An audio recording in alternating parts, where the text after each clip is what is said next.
Okay, so originally this video was going to be 1 billion lions versus every FNAF animatronic. But after some thinking, having this video be about bears is significantly more fitting, isn't it? Now, is this video a stupid idea? Yes. Alright, so about a week or two ago, I put out a poll on Twitter asking who would win. 1 billion lions, or every single FNAF animatronic from the entire series at the peak of their power level. Pretty much what I mean by that is this isn't your standalone Freddy Fazbear, this is Freddy Fazbear with the spirit haunting it. Also, I use this wording as an excuse for some stuff later, so put a pin in this. Anyway, after like 2 days of the poll being up, the people had voted that every FNAF animatronic would beat 1 billion lions. Even though I asked about lions and not bears, I'm assuming the outcome would have been identical, regardless of what big mammal with sharp teeth I chose. Oh, and even though the title of this video and my original Twitter poll say every FNAF animatronic, what I really mean is every FNAF monster? Creature? Pretty much what I'm saying is that I'm including weird stuff from FNAF World in the books as well. Characters in the series that aren't actually real, or are questionably real, such as the nightmares, also count. No human characters though. I doubt Michael Afton could take on 1 billion lions anyway, so it's not even worth thinking about. But I mean, if you want to argue why Michael Afton could beat 1 billion lions in the comments, be my guest. If you want to know my stance on this matter, I think the bears are 100% not winning. Which I know might sound crazy, since 1 billion is an extremely large amount of bears,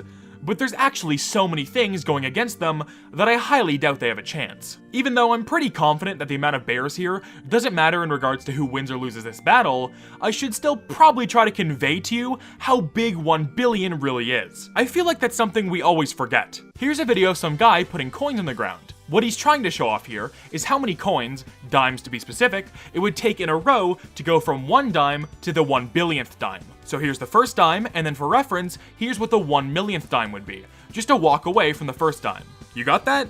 Okay, here's where the 1 billionth dime would be.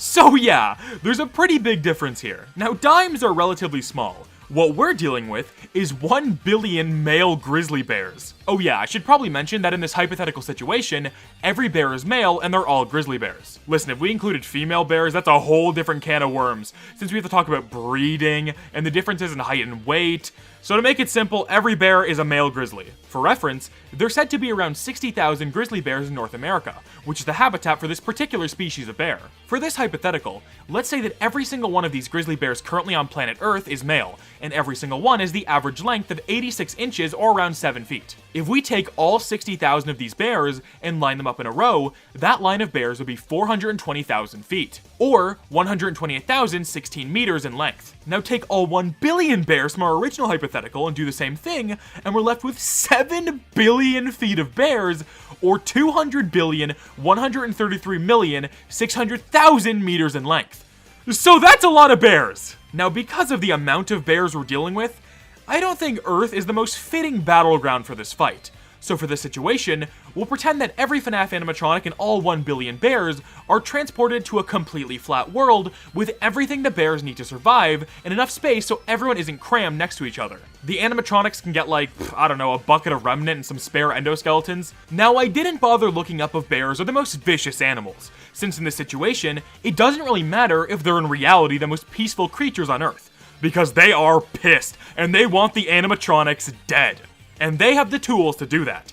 Bears' claws are around 5 to 6 inches long, and apparently, if a grizzly bear hits you with their paw, it's probably going to do more damage than if they were to bite down on you. So yeah, these bears are ready to box. You guys all understand what we're dealing with? Great.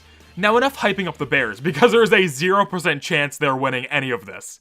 In Security Breach during an elevator ride, it's revealed that bears are completely extinct in the FNAF universe. Did you know that bears like pizza sauce more than honey? It's true.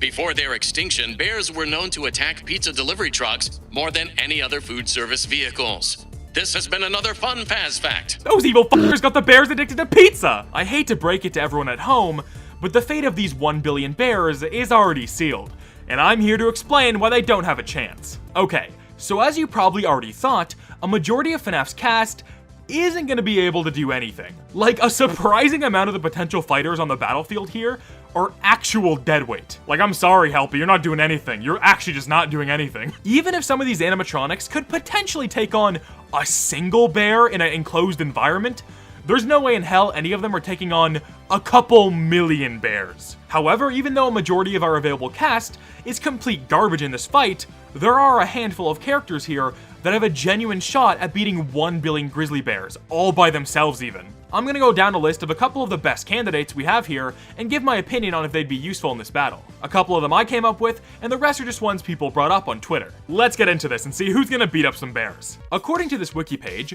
DJ Music Man is about 2 stories tall, which could be real, or I could be getting gaslit. But for the sake of the video, let's run with that. The average story is about 14 feet tall, so if we double that, DJ Music Man is 28 feet tall. As we can see in Security Breach, DJ Music Man is able to move around like a giant spider, using his huge hands to stomp everything around it. Originally, I was pretty team DJ Music Man wouldn't be that good, but that was because I forgot this thing could move around like that for some reason. With that knowledge, I definitely think DJ Music Man has a fair shot, but probably couldn't take out all 1 billion on his own. Height and size-wise, he obviously has the advantage, and I doubt the bears are gonna start stacking on top of each other and walking around like that, but just due to the sheer amount of bears on the battlefield, I think eventually DJ Music Man would get so torn up from all the bears around it that it would probably just stop working. His legs don't look the strongest, especially compared to the rest of his huge body, so once those things are broken, he just kind of becomes a huge blob on the field that can't do anything. DJ Music Man definitely holds his own better than I thought, but he's far from the best fighter we have available. I'm counting these two in the same section because I'm pretty sure in the current FNAF canon, they're trying to retcon these characters into one character, although I'm not 100% sure on that. Regardless, they share the exact same purpose either way, so it's fitting to have them both here. Nightmare and Nightmare On are supposed to be symbolic of death, which I'm not exactly sure what that entails, but if a kid in a bedroom can stop them with a flashlight or closing a door in their face, then I'm not exactly sure how strong they really are. I think the deciding factor here is whether these characters are physical or not. If they can be touched and therefore destroyed, I think a billion bears dogpiling them is a pretty clear victory. However, if their form is not physical and instead something else, then I think these guys have a pretty decent shot. Sure, it would probably take a very long time to take out all the bears, but with Nightmare's massive claws and teeth, and Nightmare On's tentacles, they probably have enough strength to eventually take them all out. I think the best lead we have to these characters not having any sort of physical, touchable form is the fact that Nightmare is completely transparent, minus the endoskeleton and a couple other things. This is a pretty strong tell that they aren't actually physical, and could probably kill a billion bears over a very, very long amount of time. If you're curious about the other nightmares and where I think they stand, well, they would probably be able to do some serious damage to the bears. They have a very apparent physical form and would probably just die because of the sheer amount of bears after enough time and damage. Note that when I talk about the nightmares, I'm not including Plushtrap, who would probably just die the instant they touched the battlefield. This is what I like to call the boring cop-out section where we take information from the games way too literally and use it to make a case as to why certain characters could completely wipe out the bear population in an instant. What I'm referring to are characters such as Shadow Bonnie and FNAF 1 Golden Freddy, who both kind of just crash the game upon entering the player's office. In the games, the only way to get rid of these guys is by doing things like pulling up the monitor, and I think it's pretty safe to say that bears aren't just carrying around security camera monitors with them at all times. If one, by chance, does have a monitor to pull up, then these guys are completely useless. But since it's safe to say they probably don't, if we're taking the game logic as literally as possible, then these guys just being on the battlefield would completely kill everything there. Which, come to think of it, would probably include each other and the other animatronics. So technically, maybe these characters would just create a draw, but either way, something is gonna happen. Even if we don't take the logic from the games as literally as we are right now, both of these characters are ghosts, or spirits or whatever, which means they will eventually win by default. But we'll get to that later. Alright, these characters are absolute sleeper picks that I didn't see anybody mention, and I'm both surprised and not shocked at all by that. Starting with Dee Dee, in UCN, she has the ability to summon other characters out of thin air, which is pretty goddamn good, and in theory could keep a steady flow of animatronics coming at all times. However, due to the fact she has a physical body and could probably get swatted away like a fly by a bear, she probably won't be on the field for very long. However, XOR, or Shadow DD, more than likely doesn't have a physical form, and can spawn multiple animatronics at once from her pool of selectable characters. Included in this pool is Shadow Bonnie, which, as we already established, could potentially be one of the best fighters on the list. So the fact she can just spawn more is already a major win.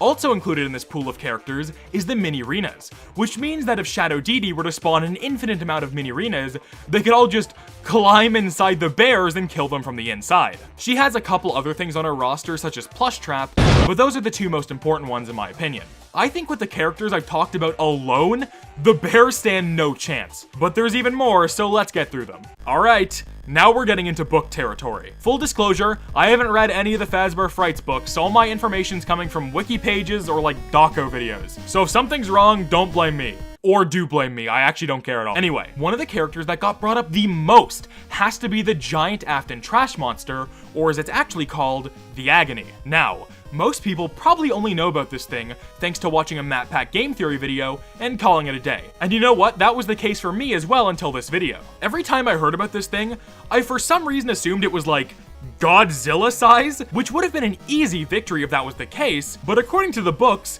the giant Afton trash monster that everyone and their mother brought up is only 15 feet tall. That is shorter than the average male giraffe. This thing is not doing shit. I'm sure it has some super awesome and epic powers that might give it an upper edge for a little while, but at the end of the day, it's kind of just a tall rabbit made of literal garbage, and probably doesn't stand a chance against like 30 million bears piling on top of it and making a bear stack.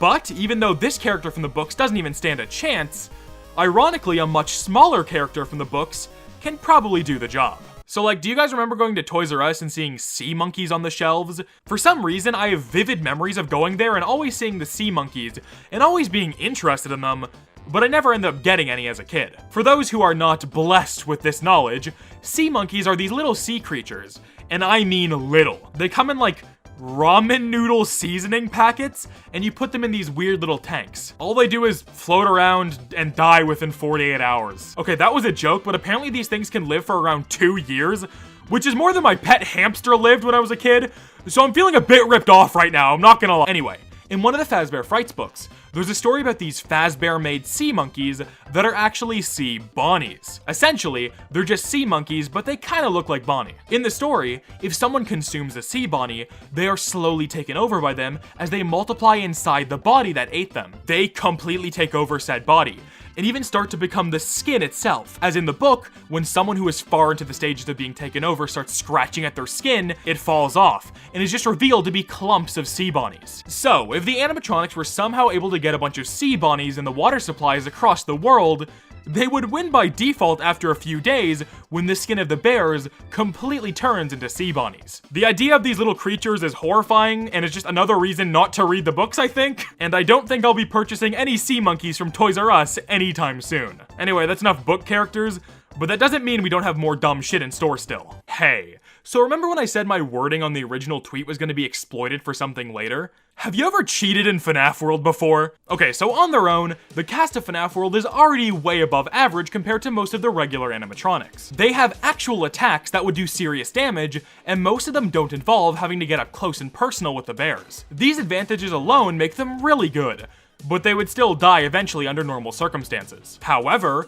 when I said everyone was at their peak, I meant it. FNAF World, like many RPGs, has a level up system where the more experience points a character has, the more levels they gain. In FNAF World, it's pretty rare to see a character go above like level 100. But if you open up the game's save file text document, you can completely max out the levels of every single character far beyond the intended amount. For some reason, Scott didn't code in a max level cap for the characters, so they can just go into the billions of levels, which makes all their attacks pretty much insta-death blows. On top of that, their health goes way up as well, giving the bears very little advantages over this group, besides the raw number of them. However, even though this clearly OP strat seems ridiculous, I assure you there's an even more OP character on the FNAF World roster that makes the playable characters look like nothing. Ladies, gentlemen, theys and gays, may I present to you FNAF's strongest warrior, Chica's Magic Rainbow. I mean, this one isn't even fair. For starters,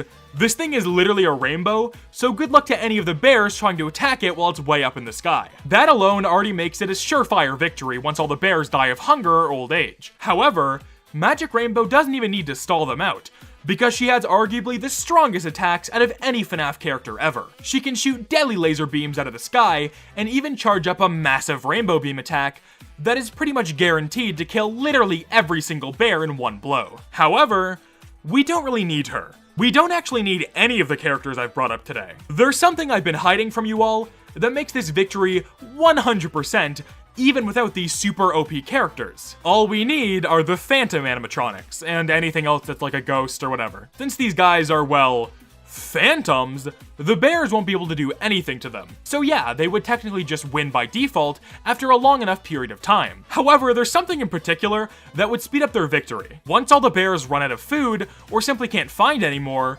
they're gonna start to turn on each other. So, this is the part of the video where I tell you all that bears are cannibals.